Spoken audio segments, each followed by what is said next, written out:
हमारा टॉपिक चल रहा है टाइप्स ऑफ सक्सीजन, जिसमें हमने पिछले वीडियो में पढ़ा है टाइप्स ऑफ सक्सीजन में फर्स्ट टाइप प्राइमरी सक्सीजन, और उसमें हमने ये भी देखा कि प्राइमरी सक्सीजन कितने स्टेप्स में पूरा होता है। अब हम सेकेंड पढ़ेंगे सेकेंडरी सक्सीजन, यानी कि द्वितीय अनुक्रमण।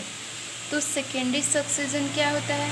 तो देखिए, वैसे स्थान जहाँ पहले से मौजूद समुदाय नष्ट हो जाते हैं और उसमें केवल कुछ ही जीव बचा रहता है, तो पहले से मौजूद बीज, पौधों की जातियाँ तथा बाहर से आई नई जातियाँ अनुकूल वातावरण मिलने पर समुदाय का निर्माण करती हैं।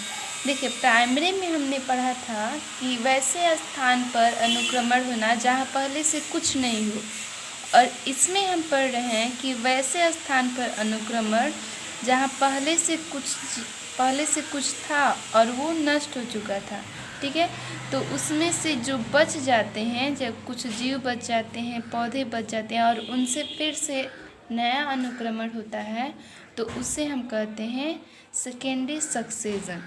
ठीक है, अगर मान लेते हैं कि कोई फॉरेस्ट है, उसमें आग लग गया, तो उसमें सारे जीव जंतु खत्म हो गए, मगर वहीं पे कुछ जीव बचे रहते हैं, कुछ पौधे बचे रहते हैं, उनसे फिर से नए पौधे बनते हैं, नए जीव बनते हैं, तो उस प्रकार के अनुक्रमण को हम कहते हैं द्वितीय अनुक्रमण या सेकेंडरी सक्सीजन।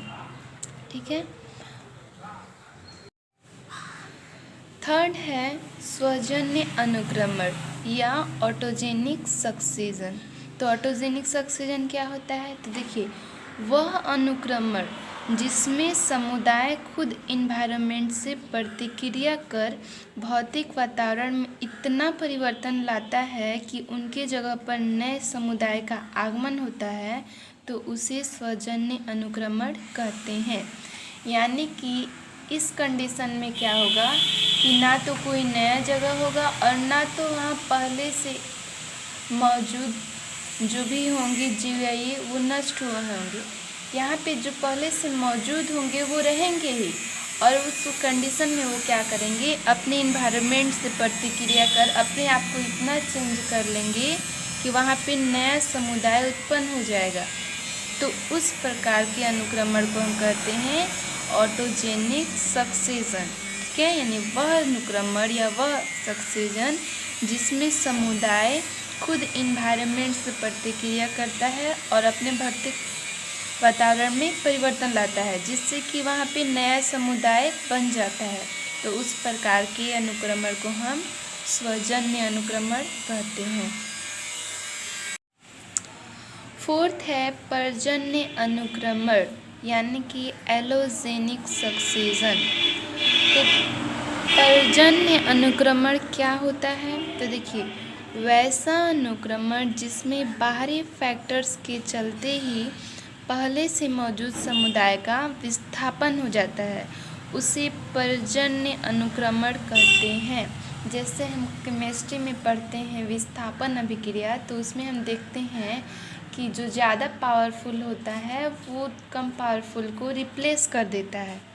तो इसमें भी क्या हो रहा है कि बाहरी फैक्टर्स आते हैं और पहले से मौजूद समुदाय को रिप्लेस कर वो अपना स्थान कायम कर लेते हैं।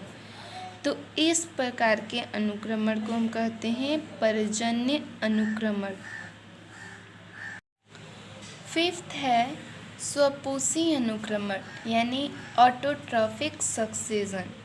तो स्वपोषी अनुक्रमण क्या होता है? तो देखिए, वैसा अनुक्रमण जिसमें स्वपोषी जीव कौन हो गए? तो हरे पेड़ पौधे जो अपना भोजन स्वयं बनाते हैं। तो वैसा अनुक्रमण जिसमें स्वपोषी जीवों का प्रभुत्व कायम रहता है, उसे स्वपोषी अनुक्रमण कहते हैं। यानी कि जैसे कि स्वपोषी ऐसे कुछ समुदाय होते हैं, उसमें स्वपोषी जीव होते हैं, परपोषी भी होते हैं। तो स्वपोषी हो गए हरे पेड़ पौधे, यानी कि उनमें सबसे ज़्यादा प्रभाव रहेगा स्वपोषी जीवों का, हरे पेड़ पौधों का। तो उस प्रकार के अनुक्रमण को हम कहते हैं स्वपोषी अनुक्रमण। उसी तरह उसका अपोजिट हो जाएगा परपोषी अनुक्रमण। जैसे स्वपोषी में हमने देखा कि उसमें स्वपोषी जीवों का प्रभुत्व कायम रहता है, तो परपोषी में क्या होगा कि इसमें परपोषी जीवों का प्रभुत्व कायम रहेगा, यानी कि परपोषी जीवों का ज़्यादा प्रभाव होगा। तो उस प्रकार के अनुक्रमण को हम कहेंगे हेटेरोट्रॉफिक सक्सेशन। इसके साथ ही हमारा चैप्टर इकोसिस्टम फिनिश हुआ। अब नेक्स्ट वीडियो में हम न्यू चैप्टर स्टार्ट करेंगे।